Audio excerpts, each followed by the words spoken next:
orang yang membawa kabar, orang yang membawa berita itu, sejarah itu, yang pertama, apakah dia fanatik enggak dengan ideologinya sendiri. Kalau dia fanatik, pasti sejarah ya, berita yang dia bawa tendensius, sesuai madhabnya, sesuai ideologinya. Di fanatik itu berarti ya right or wrong my country, benar salah pokoknya pacarku paling cakep, itu fanatik sudah.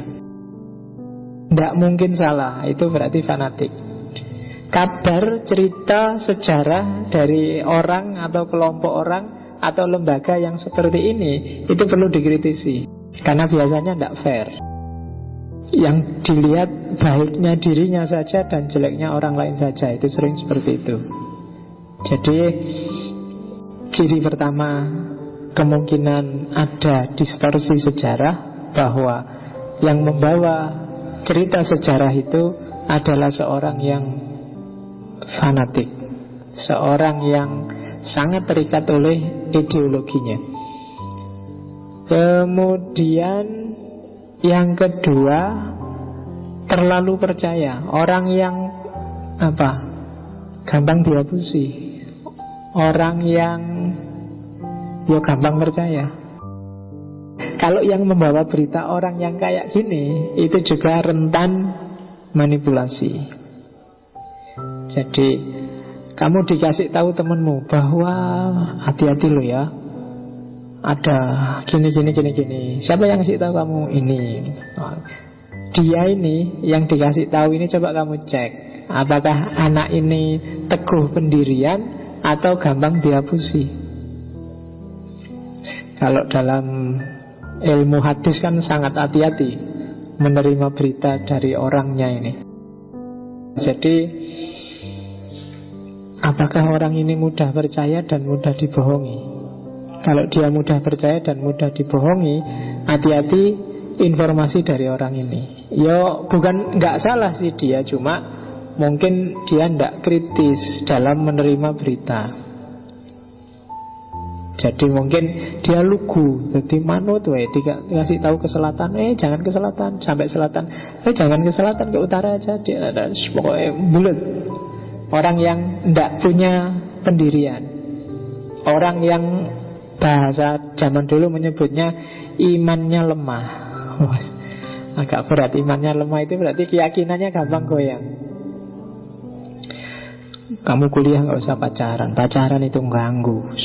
Pokoknya kamu nggak lulus kalau pacaran. Iya tuh, iya wis aku nggak pacaran. Begitu temennya pacaran, aku pacaran malah semangat belajar sekarang, malah rajin ke kampus, malah berarti harus pacaran. Iya tak cari pacar. Nah, orang kayak gini yang perlu hati-hati kamu. Berarti gampang dipengaruhi. Bolak-balik tiap hari kamu akan gitu. Kalau kenapa tidak punya pendirian? Dari orang jenis ini riwayatnya harus hati-hati. Bukan salah dia, karena dianya sendiri memang lemah. Jadi siapa dulu yang cerita sejarah? Jadi yang pertama terlalu saklek, fanatik. Yang kedua terlalu cair, jadi malah nggak jelas orangnya. Yang ketiga, tidak mampu memahami maksud dalam informasi yang diterima. Ini hubungannya sama IQ. Kalau orangnya IQ-nya tidak terlalu tinggi, maca buku ra paham-paham, dikandani bulet bingung terus tiap hari, informasi dari orang ini juga harus dikritisi. Jangan-jangan dia salah paham. Karena IQ juga menentukan, daya tangkap itu kan menentukan. Dikasih tahu apa tapi pemahamannya apa. Jadi orang yang ketiga yang perlu dikritisi informasi yang dibawa adalah IQ-nya tinggi enggak. Zaman sekarang banyak orang bilang IQ itu tidak penting Pak, yang penting EQ atau SQ. Semuanya penting lah. Bukan berarti kalau EQ dan SQ penting terus IQ tidak penting. IQ juga penting. Karena apapun namanya, gerbang pertama pemahaman manusia itu akalnya. daya tangkap melalui rasionya. Kalau IQ-nya rendah, emosinya juga kacau. Spiritualitasnya tidak akan bisa sampai puncak. Kenapa? Daya tangkapnya rendah. Apalagi agama. Spiritualitas itu kan agama, butuh daya tangkap, butuh rasio yang luar biasa. Karena objeknya objek spiritual, objek yang tidak fisik. Itu kalau IQ-nya tidak tinggi, itu ya juga pontang-panting memahaminya. Sehingga bisanya cuma ketika dikasih simbol-simbol. Beragama dengan dasar simbol. Pokoknya fisik semua. Kenapa? Tidak bisa berpikir abstrak, akalnya nggak nyampe. Jadi IQ ya penting. EQ, emosi juga penting. Karena emosi kadang-kadang juga mempengaruhi cara berpikir. Spiritual juga penting, karena spiritual mempengaruhi juga kejernihan pemikiran. Tapi kan pada akhirnya ujungnya tetap ke daya tangkap yang namanya pikiran. Jadi kalau selama ini kamu sudah senang meskipun IQ saya rendah, tapi EQ ku kan tinggi Pak, SQ ku kan tinggi Pak, yo, itu sebenarnya paralel. Jadi orang yang emosinya stabil, spiritualitasnya tinggi, biasanya memang dia cerdas. Meskipun kadang-kadang ada orang yang sangat cerdas tapi emosinya nggak stabil, spiritualitasnya nggak tinggi. Jadi kalau sudah IQ-nya tinggi, emosinya dibereskan, spiritualnya dibereskan. Tapi begitu IQ-nya rendah, dikasih apa-apa nggak masuk, ngurusi emosi juga bingung. Dihibur malah marah-marah, ya kan? Temennya mau bantu dia malah tersinggung.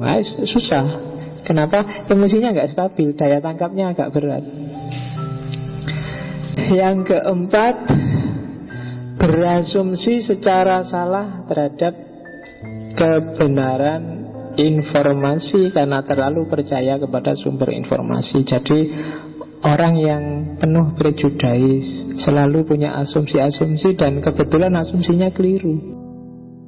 Dari orang yang suka prejudis ini, kamu harus hati-hati menerima informasi. Karena informasi itu pasti sudah diolah dulu oleh dia pakai prejudisnya. Oke, kemudian yang keempat, tidak mengetahui kesesuaian antara kondisi yang dikandung informasi dengan realitas sebenarnya. Jadi orang ini buta kenyataan. Misalnya orang yang tidak pernah ke Mekah cerita tentang Mekah. Ini kan berarti informasinya boleh kamu tanda petik. Haji itu panas kalau di sana itu lah. Sampai pernah ke sana? Nggak pernah katanya. Oh nggak pernah. Ya sudah, belum berarti kan. Ya mungkin dia benar informasinya, tapi kasihlah dalam tanda petik, kritisi dulu. Karena tidak mesti benar informasi dari orang ini, karena dia nggak pernah ngalami. Ya kayak tadi loh, jangan pacaran. Pacaran itu ganggu sekali kuliah. Sampai pernah lo pacaran? Nggak pernah. Lo nggak pernah. Ya mungkin benar dia, tanda petik aja dulu. Coba dicek. Coba tanya yang memang pacaran.